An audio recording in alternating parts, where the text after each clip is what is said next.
បាទសួស្តីបងប្អូនទាំងអស់គ្នាអញ្ចឹងសម្រាប់វីដេអូមួយនេះខ្ញុំនឹងបង្ហាញបងប្អូនអំពីរបៀបដោះស្រាយនៅពេលដែលបងប្អូនបង្កើត account Facebook អត់បាននៅពេលដែលបងប្អូនបង្កើត page អត់បានសម្រាប់បងប្អូនដែលគាត់អត់ទាន់បានមើលវីដេអូមួយនេះបងប្អូនអាចចូលទៅក្នុង page របស់ខ្ញុំអានេះជា page official របស់ខ្ញុំហើយខ្ញុំនឹងបង្ហោះវីដេអូតាក់ទងអំពីចំណេះដឹងផ្សេងៗបន្ថែមតាក់ទងអំពី Facebook ហើយវីដេអូនេះគឺខ្ញុំត្រៀមនឹងចេញឲ្យបងប្អូនទាំងអស់គ្នាដោយសារបងប្អូនទាំងអស់គ្នាមួយចំនួនគាត់តែងតែសួរខ្ញុំថាបង page របស់ខ្ញុំ boot ផលិតផលតែមួយ page របស់ពួកម៉ាក់របស់ខ្ញុំ page ពួកម៉ាក់របស់ខ្ញុំ boot ទៅដើរសម្រាប់ page របស់ខ្ញុំគឺ boot អត់ដើរមិនដឹងថាវាមូលហេតុអីអញ្ចឹងអានេះជាមូលហេតុហើយនេះក៏ជាដំណោះស្រាយដែរតើធ្វើមិនដើម្បីឲ្យ page របស់គាត់ហ្នឹងដំណើរការល្អទាំងពីរហ្នឹងអញ្ចឹងអានេះនឹងចេញឆាប់ៗហើយបាទសម្រាប់នេះ Facebook page ដែលបងប្អូនអត់ទាន់បាន like follower អីបងប្អូនចុច follow មួយមកហើយនេះតាក់ទងអំពី YouTube channel បងប្អូនអាចមើលទៅ YouTube channel សម្រាប់វីដេអូមួយនេះមានវីដេអូជាច្រើនដែលខ្ញុំបង្ហោះនៅក្នុង YouTube channel មួយហ្នឹងទាំងអស់វាចូល115វីដេអូហើយមានទាំងវីដេអូវែងវីដេអូខ្លីអញ្ចឹងណាមានទាំង short មានទាំង long អញ្ចឹងទៅហើយនេះវីដេអូមានច្រើនតាក់ទងអំពីកលឹះផ្សេងនិយាយទៅនិយាយអំពី Facebook មួយគឺមាននៅក្នុងនេះបងប្អូនអាច check មើលបានកលឹះថ្មីបទពិសោធន៍មួយចំនួនដែលខ្ញុំជួបប្រទះដំណោះស្រាយហើយការអាប់ដេតរបស់ Facebook ដល់នេះហើយបងប្អូនអាចចូលមើលនៅក្នុង YouTube channel នេះបាន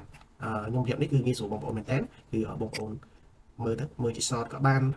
មើលជាប្រភេទ playlist ខ្ញុំបានរៀបចំដូចតាក់ទងពីធានបတ်ដំណោះស្រាយអញ្ចឹងខ្ញុំដាក់នៅក្នុងនឹងអញ្ចឹងទៅតាក់ទងពី technique boost តាក់ទងពី technique កំណត់តិជនគោលដៅគឺមាននៅក្នុងនឹងស្រាប់ទៅមានច្រើនខ្ញុំបានរៀបចំមួយស្អាតក្នុងនេះហើយបងប្អូនគ្រាន់តែចូលក្នុង YouTube channel នេះទៅគឺបងប្អូនចូលមើលបានទេហើយតាក់ទងមួយ Facebook page ក៏ដូចគ្នាដែរបងប្អូនអាចមើលទៅមាន playlist តែមួយដូចគ្នាហើយក្នុងនេះក៏បង្ហាញតាក់ទងពីវីដេអូតាក់ទងពីចំណេះដឹងដែរដូចនេះបង្កើត page មិនអីមិនដំណោះស្រាយកំណត់តិជនគោលដៅហើយ technique book page អីមិនអីគឺមាននៅក្នុងទាំងអស់បងប្អូនអាចមើលមួយណាក៏បានដែរហើយបងប្អូនពេញចិត្តស្រឡាញ់ជួយ like ជួយ share ម្នាក់មួយទៅហើយមានចម្ងល់អីផ្សេងៗអាច comment នៅក្នុង Facebook page នេះក៏បានឬក៏ YouTube channel របស់ខ្ញុំមួយនេះក៏បានដែរបានទាំងពីរអញ្ចឹងសម្រាប់វីដេអូមួយនេះខ្ញុំនឹងធ្វើបង្ហាញតោះឥឡូវយើងចាប់ផ្ដើមចូលតាក់ទងអំពីដំណោះស្រាយនៅពេលដែលបងប្អូនបង្កើត account អត់បានបង្កើត page អត់បានតើយើងត្រូវដោះស្រាយវារបៀបម៉េចបន្ទាប់ពីយើងបានដឹងអំពីមូលហេតុហើយខ្ញុំជឿជាក់ថាបងប្អូនមួយចំនួននឹងដឹងអំពីដំណោះស្រាយខ្លះៗហើយគាត់ថាដំណោះស្រាយនេះបងប្អូនប្រើប្រាស់ទៅប្រសិទ្ធភាពមិនប្រសិទ្ធភាពអាស្រ័យទៅលើបងប្អូនទេតែអ្វីដែលខ្ញុំបានបង្ហាញប្រាប់បងប្អូននេះគឺជាដំណោះស្រាយមួយដែលទទួលបានប្រសិទ្ធភាពដោយសារវាជាបទពិសោធន៍របស់ខ្ញុំដែលជួបប្រទះ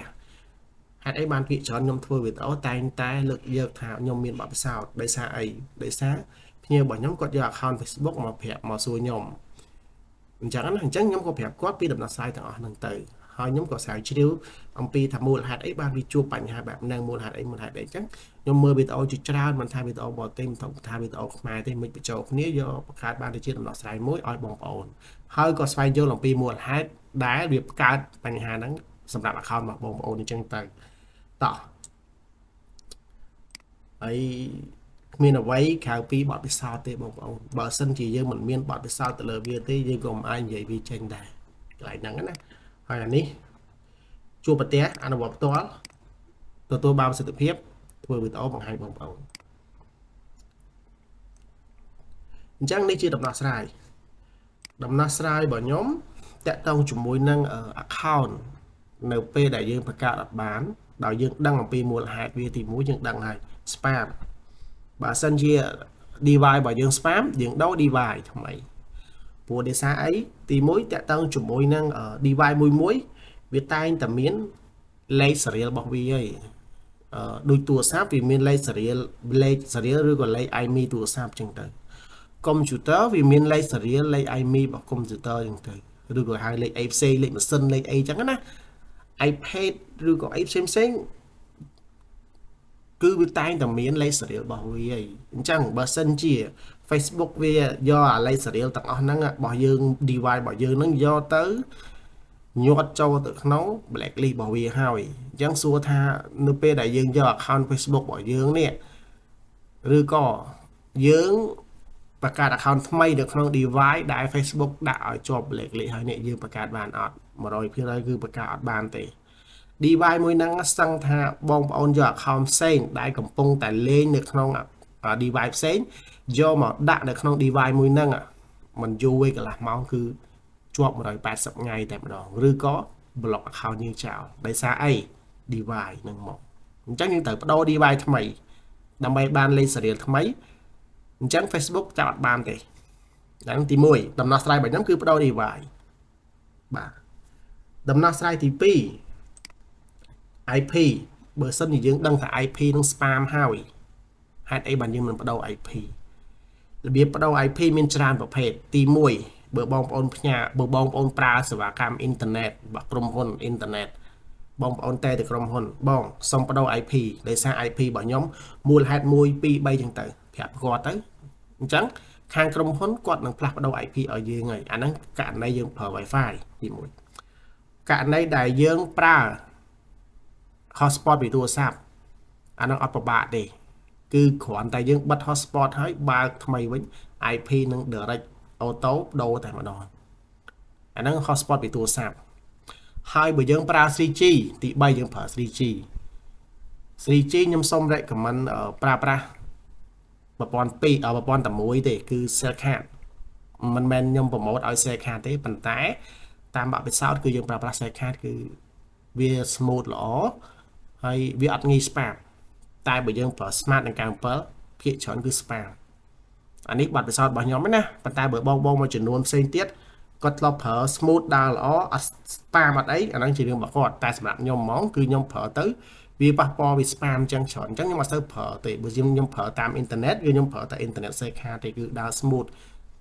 ដើរល្អអត់សូវ spam ច្រើនទេអញ្ចឹងរបៀបបដូរ 3G អ៊ីនធឺណិតអត់ពិបាកទេបងប្អូនយើងបើកកប៉ាល់ហោះក្នុងទូរស័ព្ទឬក៏យើងធ្វើមិនក៏ដោយបើប្រើប្រាស់ក្នុងទូរស័ព្ទងាយស្រួលបិទកប៉ាល់ហោះទុករយៈពេល15នាទីហើយយើងបើកមកវិញអញ្ចឹង IP របស់យើងនឹងធ្វើការផ្លាស់ប្ដូរ auto direct តែម្ដងដោយសារអី IP ភាសា IP ខ្ញុំមិនសូវច្បាស់ទេបងប្អូនអាច check មើលបានកន្លែងហ្នឹងណាប៉ុន្តែគឺយើងធ្វើបែបហ្នឹងគឺ IP នឹងបដូរ auto ហើយអញ្ចឹងសួរថា IP របស់យើងលែង spam ហើយ device របស់យើងក៏លែង spam ដែរយើងដោះស្រាយបាន2ណាអញ្ចឹងនៅសល់3ទៀតនៅសល់2ទៀតសល់2សួរថាឈ្មោះចុះបើសិនជាយើងដឹងថាឈ្មោះរបស់យើងហ្នឹងវា spam ហើយយើងមិនផ្លាស់ប្ដូរវាទៅដាក់ឈ្មោះអីផ្សេងទៅពីមុនយើងដាក់ឈ្មោះ Linda អញ្ចឹងទៅ Linda អញ្ចឹងទៅអញ្ចឹងបើយើងសង្កេតឃើញថាឈ្មោះ Linda ហ្នឹងយកទៅបង្កើតខូចអញ្ចឹងយើងកុំប្រើឈ្មោះ Linda យើងប្រើឈ្មោះអីផ្សេងមករួចរាល់ដោយសារឈ្មោះហ្នឹង Facebook វាញ៉ាត់ចូលក្នុង blacklist របស់វាហើយអញ្ចឹងយើងមិនបង្កើតទៀតទេបង្កើតតមកបញ្ហាទៀតទេអញ្ចឹងរួចរាល់ដំណោះស្រាយទី4តកតងអំពីការបំពេញព័ត៌មានអញ្ចឹងរៀងរាល់ការអាប់ដេតម្ដងរបស់ Facebook វាតែងតែឆែកមើលទៅលើ account របស់យើងហើយថាតើក្នុង account Facebook របស់យើងមានព័ត៌មានពេញលេញអត់ដើម្បីឲ្យវាមើលឲ្យដឹងថាម្នាក់ហ្នឹង account ម្នាក់ដែលប្រើប្រាស់ account ហ្នឹងគឺជាមនុស្សពិតប្រាកដហើយគាត់កំពុងតែលេង account ហ្នឹងធ្វើមិនក៏ដោយបងប្អូនបំពេញព័ត៌មានមិនក៏ដោយដើម្បីធ្វើមិនឲ្យ Facebook គិតថាយើងកំពុងតែលេង account មួយហ្នឹងយើងមិនមែនជា bot ទេយើងមិនជាអ្នកចិញ្ចឹម account ទេធ្វើមិនក៏ដោយអញ្ចឹងបំពេញព័ត៌មានទី1 account Facebook ហ្នឹងត្រូវមានលេខទូរស័ព្ទដែលកំពុងតែប្រើប្រាស់ទី2 account Facebook មួយហ្នឹងកំពុងតែមាន email ប្រើប្រាស់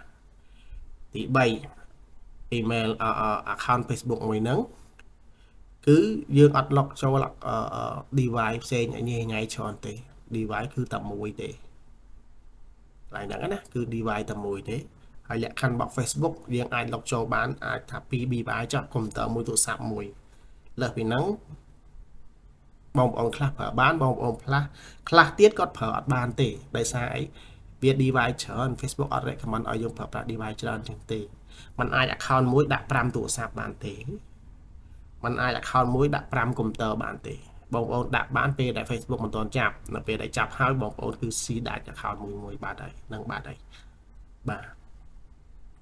អញ្ចឹងរួចរាល់អានេះជាដំណោះស្រាយរបស់ខ្ញុំហើយតកតឹងជាមួយ page វិញ page បើសិនជាករណីបងប្អូន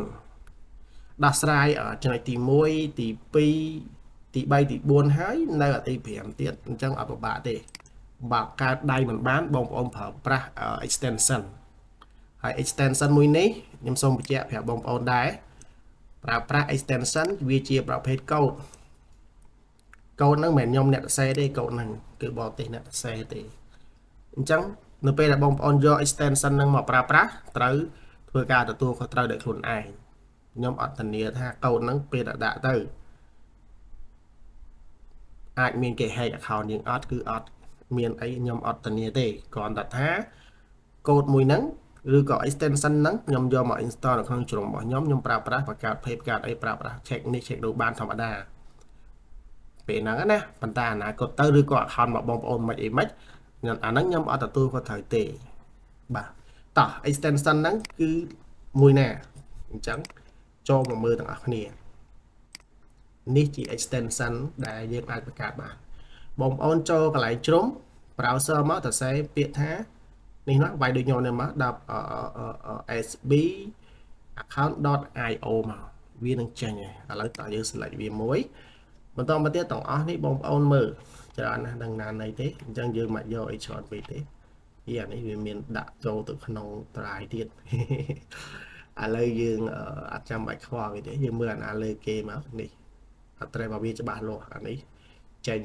ឯណាឯណីឆ្ងាយអានេះចេញឯណាឯណីឆ្ងាយអានេះខ្មែរយើងបង្កើតមានតែខ្មែរយើង top ហ្នឹងដែរហើយអានេះណាញ៉ៃច្រើនអានេះមកពី Facebook ឯណានេះឥឡូវយើងអត់ចាំបាច់ទេយើងយក official ទៅព្រោះជាទូទៅweb address official តែងតែដាក់ពីឈ្មោះហ្នឹងនេះគេសម្គាល់មើលណានេះតោះឥឡូវយើងចុចវាមួយមកដើម្បីទាញយក extension ហ្នឹងយកមកដាក់ក្នុងជ្រុំហើយយកមកបង្កើត page តោះអញ្ចឹងនៅពេលដែលបងប្អូនចូលមកដល់ website ហ្នឹងហើយបងប្អូនអាច check មើលនេះពីរបៀបនៃការប្រើប្រាស់វាមើលទៅអានេះវាមានសូជា short video ខ្លីៗឲ្យយើងមើលទាំងស្រាប់អញ្ចឹងអត់ពិបាកទេតបមកបងប្អូន select វានេះ select ហើយអូសមកដាក់ខ្បោកមកចូលបាត់ហើយអញ្ចឹងតែប៉ុណ្ណឹងទេអត់មានធ្វើអីច្រើនទៀតទេតែខ្ញុំតម្លាក់វិញដោយសារខ្ញុំតម្លើងវារួចរាល់ហើយអញ្ចឹងនៅពេលដែលបងប្អូនតម្លើង extension ហ្នឹងហើយខ្ញុំសូម alert ចុងក្រោយបន្ថែមទៀតគឺប្រើប្រាស់ទទួលខុសត្រូវខ្លួនឯងកន្លែងហ្នឹងណាបាទតោះអញ្ចឹងនៅពេលដែលយើងចូលកន្លែងហ្នឹងហើយបងប្អូនប្រើប្រាស់ extension បងប្អូនត្រូវធ្វើម៉េចចូលកន្លែងនេះមក add manager មកដើម្បីប្រើប្រាស់ extension ហ្នឹងណាព្រោះបើសិនជាយើងអត់ចូលនៅ add manager ទេគឺយើងប្រើប្រាស់អត់បានទេយើងប្រើបើកតាម browser មួយ account Facebook របស់យើងមួយតើបើបានយើងចូលអាហ្នឹងចុចអាហ្នឹងគឺអត់ឲ្យទេវានឹងដូរត direct មកadd manager ហើយអញ្ចឹងយើងឈរនៅលើ tab add manager យើងតមកយើងចុចទៅលើ extension របស់យើងតោះអូខេអញ្ចឹងវាចេញហើយ extension របស់យើងអានេះយើង refresh វាមួយមកក្នុង extension នេះវាមានមុខងារច្រើនមុខងារខ្លះប្រើបានមុខងារខ្លះប្រើអត់បានដោយសារវា update ត្រឹមតែឆ្នាំ2024ទេដូចជាលើឆ្នាំ2024ទៀតដូចជាឡើងមានការ update បន្ថែមហើយកន្លែងហ្នឹងណាបាទអ្វីដែលយើងប្រើប្រាស់មួយវាបានអានេះ add នេះបើវាអត់ load ក៏មិនខ្វល់ដែរនេះអញ្ចឹងនេះបងប្អូនឃើញទេយើងអាច check មើល add account យើងមានប៉ុន្មាន add account សម្រាប់ account របស់ខ្ញុំនេះមួយទាំងអស់មាន4ខ្ញុំបិទអស់ហើយទុកតែមួយទេdeveloper នេះសម្រាប់ធ្វើវីដេអូបង្ហាញឲ្យបងប្អូនអរគ្នាមើលអានេះវាបង្ហាញ limit ទៀតនេះ limit អានេះ$50អានេះប្រហែលនេះទេលុយស្អីគេទេខ្ញុំคลิกទៅអានេះ50អានេះ50អានេះរៀងច្រើនដឹងប៉ុន្មាននេះហើយនេះច្រើនតោះ page អញ្ចឹង extension នេះយើងអាចឆែកបានច្រើនមុខងារបងប្អូនចង់ឆែកជា page អញ្ចឹងក្នុង account Facebook មួយហ្នឹងវាមាន page អីខ្លះគឺវាបង្ហាញនៅក្នុងហ្នឹងហើយបងប្អូនឆែកមើលទៅនេះសិតតែ page ហើយមានអ្នក like follow មាន like follower ប្រហែលគឺវាបង្ហាញក្នុងហ្នឹងដូចគ្នាណាមកឆ្ងាយហើយវាចេញ new ជិះមានន័យថា page របស់យើងហ្នឹងជា page តម្រងថ្មី page តម្រងថ្មី page classic អស់សំទោស page profile មិនមែន page classic ទេអានេះ page classic តែឆែកមើលអត់ឃើញតោះឥឡូវយើងកុំកត់ខ្វល់ច្រើនយើងចូលមួយទៀត business អញ្ចឹងក្នុង account របស់ខ្ញុំនេះមាន BM ប៉ុន្មាននៅពេលដែលយើងប្រើ extension នេះយើងអាច check មើលបានហើយ BM 1ឈ្មោះ Mr. 9166ដែលមាន limit អាចចាយបានក្នុងមួយថ្ងៃ$250ក្នុងមួយថ្ងៃអានេះ BM limit anh ấy accountនេះមានតែមួយទេអូខេផ្សេងទៀតបងប្អូនអាចឆែកមើលខ្លួនឯងតោះឥឡូវចូលកន្លែងយើងវិញតាក់ទងជាមួយនឹងបង្កើត page បងប្អូនឃើញកន្លែង page នេះបងប្អូនអស់មកក្រុមឃើញនេះគេដាក់ page ថា create page new page អញ្ចឹងយើងចុចវាមួយមកក្នុងនេះវាមានឲ្យយើងរើស category page យើងជាប្រភេទ page អីគេរើសមួយណាក៏បានអាស្រ័យបងប្អូនទី2 style page វាមានចែកចេញជា2តម្រងចាស់និងតម្រងថ្មីតម្រងចាស់លែងប្រើហើយតម្រងថ្មីគឺយើងនៅប្រើធម្មតាត្រង់កន្លែង SP name នេះឈ្មោះ page អញ្ចឹងឥឡូវយើងដាក់ឈ្មោះអី Rosa Store ចឹងទៅឥឡូវខ្ញុំដាក់ឈ្មោះបែបនេះណាតោះឥឡូវយើងបន្តទៀតចុច go មួយមកចាំមើលថាតើយើងបង្កើតបានអត់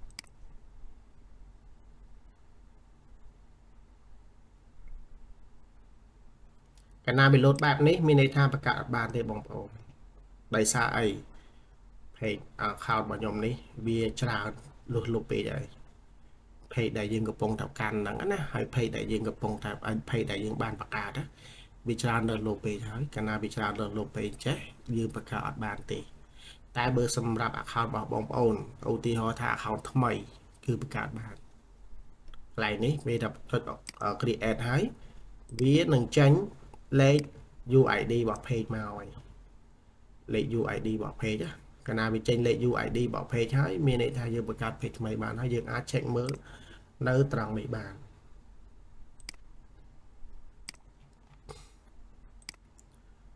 ហើយខ្ញុំបញ្ជាក់ប្រាប់បងប្អូនបន្តិចបើសិនជាករណី account យើងថ្មីហើយយើងបង្កើតតាមនឹងហើយនៅមិនបានទៀតបងប្អូនត្រូវស្រឡឹងមើលទី1 IP របស់យើងត្រូវធ្វើការផ្លាស់ប្ដូរភ្លាមហើយប្រើ IP យកពីអ៊ីនធឺណិតបកស្រាយខាតទៅប្រើសុវត្ថិភាពឲ្យល្អហើយវាអត់សូវ spam អូខេអញ្ចឹងបងប្អូនបង្កើតទៅតាមនឹងទៅគឺចេញធម្មតាហើយអញ្ចឹងដូចជាអស់ហើយអត់មានអីបង្ហាញបងប្អូនទេវីដេអូនេះវារៀងយូរបន្តិចចូលជិត20នាទីអូខេសម្រាប់វីដេអូមួយនេះខ្ញុំចង់បង្ហាញបងប្អូនតែប៉ុណ្្នឹងទេហើយសម្រាប់វីដេអូក្រោយខ្ញុំនឹងបង្ហាញតាក់ទងអំពីpage របស់យើងនេះចេញតែរូបនឹងបដ ாய்